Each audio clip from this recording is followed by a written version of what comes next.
नमस्कार, मैं हूं शिवम। पीपल वर्सेस पॉलिटिक्स में आप सभी का बहुत स्वागत है। आज का कार्यक्रम बेहद अहम है, ध्यान से सुनिएगा। मैं आपसे ये गुजारिश करता हूं क्योंकि ऐसे वक्त में जब न्यायपालिका एक बड़े वर्ग के लिए बचने का एकमात्र रास्ता हो, तब असल में हो क्या रहा है और इस पर सवाल क्यों उठ रहे हैं, ये समझना बहुत ज़रूरी हो जाता है। मैं कुछ घटनाओं का जिक्र करूंगा, कुछ ऐसी बातें आपको बताने की कोशिश करूंगा जिससे ये समझ आएगा कि न्यायपालिका के भीतर भी एक तरीके से नेक्सस काम करता है क्या। हकीकत यह है कि मुख्य न्यायाधीशों के पास बिना कारण बताए, बिना किसी रीजन के मामलों को विशेष पीठों को सौंपने, ट्रांसफर करने का अधिकार होता है। ये उनके विवेक पर डिपेंड करता है, उससे कोई सवाल नहीं कर सकता, कोई भी इस पर ज्यादा बोल नहीं सकता। ये न्यायाधीशों के, जो मुख्य न्यायाधीश होते हैं, उनके विवेक पर डिपेंड करता है। 7 अगस्त की बात है, पंजाब और हरियाणा उच्च न्यायालय ने, यानी पंजाब और हरियाणा हाई कोर्ट की एक पीठ ने नूंह और गुरुग्राम जिलों में जो हिंसा हुई, जिस तरह से अवैध रूप से इमारतों को ध्वस्त कर दिया गया बुलडोजर के जरिए, उस पर एक महत्वपूर्ण टिप्पणी की स्वतः संज्ञान लेते हुए हरियाणा सरकार की आलोचना की। आलोचना सख्त शब्दों में की गई और एक कड़ा संदेश पारित किया हरियाणा और पंजाब हाई कोर्ट ने। अदालत ने इसे मुसलमानों के खिलाफ जातीय सफाई की कार्रवाई करार दिया। आप अंदाजा लगा सकते हैं कितनी सख्त टिप्पणी थी।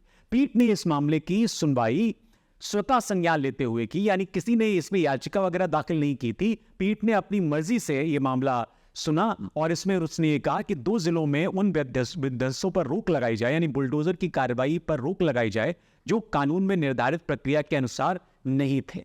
यानी जो कानूनी तौर पर बुलडोजर नहीं चलाया जा रहा था, बुलडोजर पर लगाम लगा दी गई। लेकिन इसके 3 दिन बाद, इस लगाम लगाने की कार्रवाई के 3 दिन बाद एक खबर आती है, और खबर यह कि उच्च न्यायालय की इस पीठ से यह मामला एक दूसरी पीठ को दे दिया गया, दूसरी पीठ को स्थानांतरित कर दिया गया। क्या ये इत्तफाकन हुआ? और यह भी कहा गया कि कोई कारण नहीं बताया गया इस ट्रांसफर का। यह अगली सुनवाई इससे ठीक 1 दिन पहले हुआ और इसके बाद कई सवाल खड़े हुए कि यह क्या सोची समझी प्लानिंग के तहत हुआ था। तो समझने की कोशिश हम ये करते हैं कि यह सब कैसे होता है, कब जब सरकार की आलोचना करने वाले न्यायाधीशों से कोई मामला ले लिया जाता है या छीन लिया जाता है या दूसरे को दे दिया जाता है। ये कोई पहला उदाहरण नहीं है, इस तरह के बहुत सारे उदाहरण आपको मिल जाएंगे अगर आप तलाशने बैठेंगे। एक्सपर्ट ये मानते हैं ये राजनीतिक रणनीति है या राजनीतिक तौर पे आवंटन पर मुख्य न्यायाधीशों की जो विवेकाधीन अनियंत्रित शक्ति है उसका परिणाम है, ये कहा जाता है। लेकिन ये समझना बहुत जरूरी है कि पहली बार ऐसा नहीं हुआ, इससे पहले भी होता रहा है। 26 फरवरी 2020 को न्यायमूर्ति एस मुरलीधर की अगुवाई वाली एक पीठ थी जो दिल्ली उच्च न्यायालय की एक पीठ के पास जो ये मामला था वो सुनवाई कर रहे थे। दिल्ली पुलिस और उस महीने की शुरुआत में शहर में जो हिंसा हुई थी, जो सांप्रदायिक दंगे भड़के थे दिल्ली में, उसकी जांच के तरीके पर खुली अदालत में इसको लेकर फटकार लगाई गई थी दिल्ली पुलिस को और कुछ बीजेपी के नेताओं को। जस्टिस मुरलीधरन ने पुलिस से 24 घंटे के भीतर अभद्र भाषा के लिए भारतीय जनता पार्टी के नेताओं के खिलाफ एफआईआर दर्ज करने का आदेश दिया था और ये कहा था कि एफआईआर दर्ज करने के बाद एक्शन लिया जाए और ये कहा था कि इस पर विचार भी किया जाए कि ये सब क्यों हो रहा है। लेकिन इसके कुछ घंटे बाद मोदी सरकार ने जस्टिस मुरलीधर को पंजाब और हरियाणा भेज दिया। हरियाणा पंजाब हाई कोर्ट में ट्रांसफर उनका कर दिया गया। अब इसके पीछे की कहानी भी बड़ी दिलचस्प है। यह आदेश तुरंत क्यों आया? तुरंत इसलिए आया कि मामले को संभालने वाली उच्च न्यायालय की जो नई पीठ थी उसने मामले को 4 हफ्ते के लिए स्थगित कर दिया। इसके बाद जो दूसरी पीठ का गठन किया गया, जिससे कथित नफरत भरे भाषण की जांच के दायरे में आने की बात भी टल गई, उस पर भी कोई विचार नहीं हुआ और दिल्ली पुलिस और भाजपा नेताओं को भी राहत मिल गई क्योंकि उसके बाद ना कोई एफआईआर हुई, ना कोई जांच हुई और किसी बीजेपी नेता के ऊपर कोई असर नहीं हुआ, सब कुछ रफा दफा हो गया। लेकिन कहानी इससे भी आगे है। कहानी यह है कि न्यायमूर्ति मुरलीधर के दिल्ली उच्च न्यायालय से पंजाब और हरियाणा उच्च न्यायालय में स्थानांतरण का जो मामला था वो 7 महीने से लटका हुआ था। उनकी जो सिफारिश थी वो बहुत लंबे समय से लटकी हुई थी। 12 फरवरी को सुप्रीम कोर्ट कोलेजियम द्वारा इसकी सिफारिश की गई थी। सुप्रीम कोर्ट के 5 वरिष्ठतम न्यायाधीशों के एक पैनल ने, एक निकाय ने, जो उच्च न्यायालय के जजों के तबादलों या उनकी पीठ के ट्रांसफर की बात करता है, उसने ये स्थानांतरण की सिफारिश की थी फरवरी में। लेकिन 7 महीनों तक केंद्र सरकार इस पर कुंडली मारे बैठी रही। केंद्र सरकार ने उच्च न्यायालय के मुख्य न्यायाधीशों की जो नियुक्ति की पूरी प्रक्रिया थी उस पर कोई एक्शन नहीं लिया। लेकिन अचानक से जैसे ही दिल्ली का मामला जस्टिस के पास आया, केंद्र सरकार ने तुरंत इस पर एक्शन लिया। आमतौर पर सुप्रीम कोर्ट कोलेजियम जो नाम अनुशंसित करता है न्यायाधीशों के, उस पर केंद्र सरकार अपने हिसाब से एक्शन लेती है, अपने हिसाब से उनके तबादले किए जाते हैं। लेकिन मुरलीधर के मामले में, जस्टिस मुरलीधर के मामले में आमतौर पर जो 3-4 महीने का समय लगता है, उससे ज्यादा 7 महीने का समय लगा। फरवरी से लेकर अगस्त तक उनका मामला सरकार के पास अटका रहा और दिल्ली से चंडीगढ़ में उनके अनुशंसित स्थानांतरण को सरकार ने कोई तवज्जो नहीं दी, कोई तरजीह नहीं दी।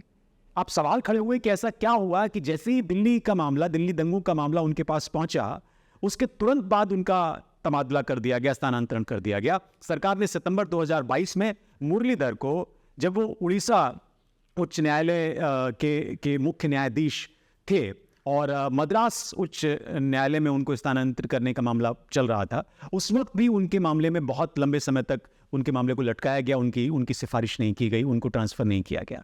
तो मुरलीधर के मामले में तब ज्यादा तेजी से एक्शन लिया गया जब बीजेपी के नेता फंस गए। बाद में कोलेजियम ने अप्रैल में उस दौरान न्यायमूर्ति मुरलीधर को स्थानांतरित करने वाला जो अपना प्रस्ताव था उसको वापस ले लिया और मामला रफा दफा हो गया। मामला ये चलता रहा कि भाई अब इस पर सरकार कोई एक्शन नहीं लेगी। सरकार ने उस दौरान भी मुरलीधर के मामले में बहुत ढील दी थी, बहुत हीला हवाली की थी। सोचिए कि एक जज के तबादले को लेकर इतना कुछ सरकार सोचती है। ये सब इसलिए था क्योंकि मुरलीधर ऐसे फैसले देने के लिए जाने जाते हैं जो सरकार के माफिक नहीं होते, या वो जज ऐसे हैं जो सरकार के माफिक नहीं। अब गुजरात आते हैं। गुजरात में मई 2020 में जस्टिस जेबी पादरीवाला और जस्टिस इलेश जे वोरा की गुजरात उच्च न्यायालय यानी गुजरात हाईकोर्ट की एक पीठ, जिसने गुजरात सरकार को उसके कोविड नियंत्रण को लेकर फटकार लगाई, नियंत्रण उपायों को लेकर फटकार लगाई, और सिर्फ फटकार नहीं लगाई, बुरी तरह से फटकारा और ये आदेश जारी किया। सिर्फ एक आदेश नहीं, कई आदेश जारी किए। और पीठ ने ये कहा कि अहमदाबाद सिविल अस्पताल, जिसके बाद वीडियो भी वायरल हुए थे, वहां पर सैकड़ों कोविड रोगियों का इलाज किया जा रहा है, उसके इंतजाम कैसे हैं ये बताया जाए, क्योंकि उसको कोर्ट ने काल कोठरी से भी बदतर करार दिया था अपने आदेश में। इसमें अस्पताल में उचित टीम वर्क और समन्वय की कमी का जिक्र कोर्ट ने किया और ये कहा गया कि इस पर सरकार को जवाब देने की जरूरत है। अदालत राज्य में महामारी के कहर के बारे में मीडिया रिपोर्ट्स का भी हवाला दे रही थी और मीडिया रिपोर्ट्स के आधार पर ही उसने स्वतः संज्ञान लिया था इस मामले में और सुनवाई की थी। इसके बाद क्या हुआ? इसके बाद बड़ी हैरतअंगेज घटना हुई। इसके बाद राज्य की बीजेपी सरकार इन आदेशों से इतनी घबरा गई कि उसने अस्पताल के खिलाफ अपनी कुछ आलोचना यानी कुछ आलोचनात्मक टिप्पणियां जो थी उनको वापस लेने की मांग की। यानी ये कहा गया कि भाई आप इन जो टिप्पणियां की गई इनको वापस ले लीजिए, और पीठ के सामने एक इसको लेकर गुजरात सरकार ने आवेदन कर दिया। हालांकि पीठ ने 25 मई को इसके बाद इस याचिका को अस्वीकार कर दिया और पीठ ने सरकार की बात नहीं मानी। उसी तारीख को यानी 25 मई को उसने सरकार को एक चेतावनी भी दी और कहा कि अगर सरकार ऐसा करती है तो अस्पताल में कठिनाइयों का पता लगाने के लिए वहां पर डॉक्टरों के साथ वीडियो कॉन्फ्रेंसिंग करके कोर्ट खुद बात करेगा। कोर्ट इतना सख्त था, ये पीठ इतना सख्त थी उस वक्त गुजरात सरकार के ऊपर। इस बात से सरकार और ज्यादा डर गई, सरकार और ज्यादा परेशान हो गई। सरकार को लगा कि ये क्या तरीका है, कैसे इससे निपटा जाए। इसके बाद 29 मई को जब अगली सुनवाई थी इसी मामले में, तो फिर क्या हुआ आप जानते हैं। उस दिन मामला फिर से उच्च न्यायालय की एक नई पीठ को दे दिया गया। यानी जिन लोगों ने सरकार को, गुजरात सरकार को लपेटा, हड़काया, उससे मामला ट्रांसफर कर दिया गया। तत्कालीन मुख्य न्यायाधीश विक्रम नाथ और न्यायमूर्ति पादरीवाला इसमें पीठ में शामिल थे। न्यायमूर्ति पादरीवाला वरिष्ठ न्यायाधीश के रूप में पिछली पीठ में थे, आप समझिए। लेकिन जो नया पीठ बनाया गया, जो नई पीठ बनाई गई, उस पीठ में वो नेतृत्व कर रहे थे, लेकिन नई पीठ में वो कनिष्ठ न्यायाधीश बन गए, यानी उनको जूनियर बना दिया गया। क्योंकि 2 जजों की पीठ में वरिष्ठतम न्यायाधीश पीठ में उसको शामिल कर लिया गया था, यानी वो बड़ी पीठ को ट्रांसफर कर दिया गया। सवाल ये है कि ये सब क्यों और कैसे होता है, कैसे इसको मैनेज किया जाता है, कौन इसको मैनेज करता है। किसी मामले को अदालत की किसी विशेष पीठ को सौंपना या एक पीठ से दूसरी पीठ में उसका ट्रांसफर करना या दूसरी पीठ को सौंपना या नई पीठ का गठन करना या पुनर्नियुक्ति करना उस अदालत के यानी हाईकोर्ट या सुप्रीम कोर्ट के मुख्य न्यायाधीश के विवेक के ऊपर निर्भर करता है। इसमें कोई सवाल जवाब नहीं होता और न्यायाधीशों के रोस्टर के प्रशासक के रूप में जो मुख्य न्यायाधीश होते हैं उनकी क्षमता से ही किया जाता है, भाई ये सारी चीजें तय करते हैं। ऐसे मामलों में मुख्य न्यायाधीश का विवेक ही सब कुछ तय करता है, सब कुछ उसी के मुताबिक, उसी के माफिक होना चाहिए। उन्हें ऐसे कामों और पुनर्नियुक्ति के कारणों को खोलने की इजाजत होती है, खुलासा करने की उनकी आवश्यकता नहीं होती, वो अपने हिसाब से इसको कर सकते हैं। वास्तव में ज्यादातर जो हाई कोर्ट हैं, ज्यादातर उच्च न्यायालय जो हैं और सर्वोच्च न्यायालय भी, सुप्रीम कोर्ट भी, वहां पर या जब कोई नया मुख्य न्यायाधीश वहां पर आता है या नया मुख्य न्यायाधीश कोई कार्यभार संभालता है यहाँ पर, तब बेंचों की पुनर्नियुक्ति और रोस्टर में फेरबदल नियमित रूप से समय समय पर किया जाता है। नया न्यायाधीश आया तो अपने हिसाब से रोस्टर बनाएगा, ये नियम है, इसमें कोई नई चीज नहीं है। लेकिन न्यायिक भाषा में जब इसको मास्टर ऑफ रोस्टर कहते हैं तो मास्टर ऑफ रोस्टर में किस तरह से खेल करने की खबरें आती हैं, ये सोचने वाली बात है। सवाल यह है कि क्या ये सरकार के हितों के लिए सुविधाजनक तरीके से किया जाता है मास्टर ऑफ रोस्टर का इस्तेमाल? ये सवाल है जो लोग पूछते हैं। उदाहरण मैं आपको देता हूं, एक उदाहरण जरूरी है। पंजाब और हरियाणा उच्च न्यायालय में स्थानांतरित होने से पहले या होने के बाद न्यायमूर्ति मुरलीधर के मामले में क्या हुआ? न्यायमूर्ति मुरलीधर को एक ऐसी पीठ सौंप दी गई यहां पर जो मुख्य रूप से कर मामलों को, टैक्स मामलों को निपटाती थी, क्योंकि मुरलीधर हाईकोर्ट के शीर्ष जज थे, यानी दूसरे सबसे वरिष्ठ न्यायाधीश आप उनको कह सकते हैं। उनको कर मामले दे दिए गए और उनके वहां पहुंचने से पहले जो ये मामले देखा करते थे या कर मामलों की जो सुनवाई करते थे उच्च न्यायालय के जो जज थे, वो 7वें वरिष्ठ न्यायाधीश थे, यानी उनको उनकी कैपेसिटी से कम एक पीठ दी गई। ये एक सवाल तो खड़ा होता ही है कि ऐसा क्यों हुआ। इससे उच्च न्यायालय के वकीलों ने, जो उस वक्त वहां मौजूद थे वकील, उनका मानना था कि मुरलीधर को हाशिए पर डाला गया है, उन्हें राजनीतिक रूप से कम महत्वपूर्ण या राजनीतिक रूप से महत्वपूर्ण मामलों से दूर रखने की कोशिश के तौर पर देखा गया कि उनको कर मामले दे दिए गए, अब आप इसको निपटाते रहिए।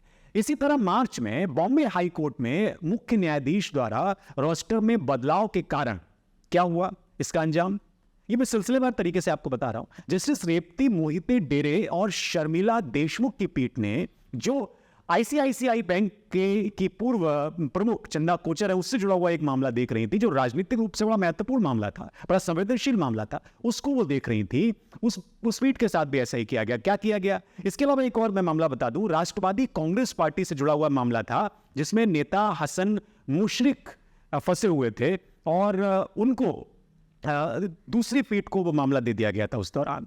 इस पर भी सवाल उठ रहे थे इन दोनों मामलों पे, क्योंकि न्यायमूर्ति डेरे की अगुवाई वाली पीठ ने अलग अलग मामलों में, 2 अलग अलग मामलों में जांच में खामियों का हवाला दिया था और जांच में खामियों का हवाला देते हुए राष्ट्रीय जांच एजेंसी की आलोचना की थी। उन्होंने कहा था कि आप क्या कर रहे हैं, और इसके बाद मुश्रिक को उन्होंने जमानत दे दी थी। मनी लॉन्ड्रिंग के मामले में, मुश्रिक के मामले में, या उसके बाद शिवसेना उद्धव बाला साहब ठाकरे का जो गुट है, उस मामले में विधायक अनिल परब भी फंसे हुए थे, उनको भी राहत दे दी गई थी उस मामले में। मुश्रिक के खिलाफ मनी लॉन्ड्रिंग का जो मामला था, वो किरीट सोमैया ने, जो भारतीय जनता पार्टी के नेता, उन्होंने दाखिल किया था। पीठ की वजह से दोनों को जमानत मिल गई। उससे पहले एक पीठ आई थी, उसने जमानत नहीं दी थी, उसने उनको फांस दिया था।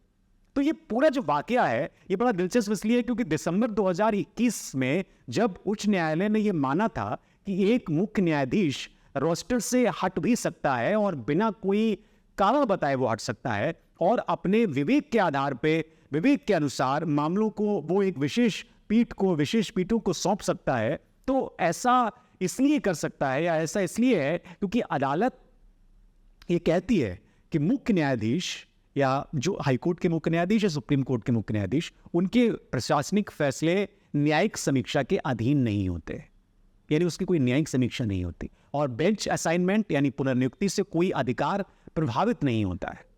ये इस वजह से संभव हो पाता है। आपको याद होगा कि इसी समस्या से जुड़ी हुई एक प्रेस कॉन्फ्रेंस 2018 में की गई थी।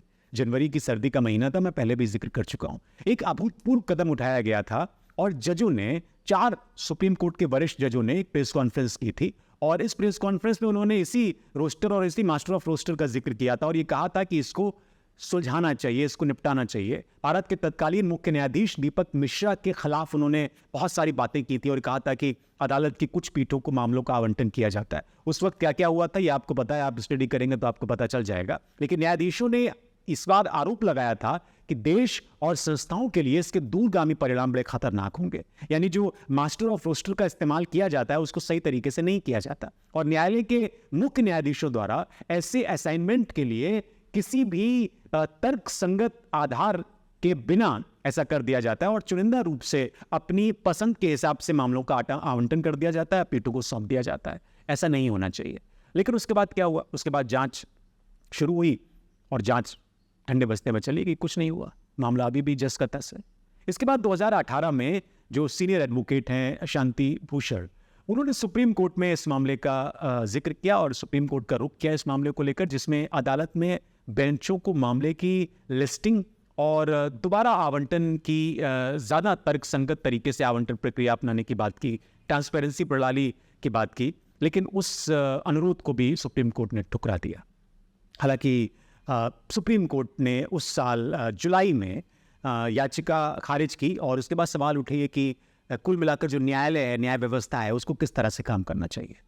हालांकि मैं आप इसमें कुछ होते नहीं है, लेकिन ये सोचने वाली बात है कि क्या वाकई में जो पीटू का आवंटन होता है उसमें बड़ा खेल है, मास्टर ऑफ रोस्टर में बड़ा खेल है, ये राजनीति से प्रेरित होती है? आप क्या सोचते हैं? आप ज़रूर कमेंट करके बताइए और मुझे दीजिए इजाज़त।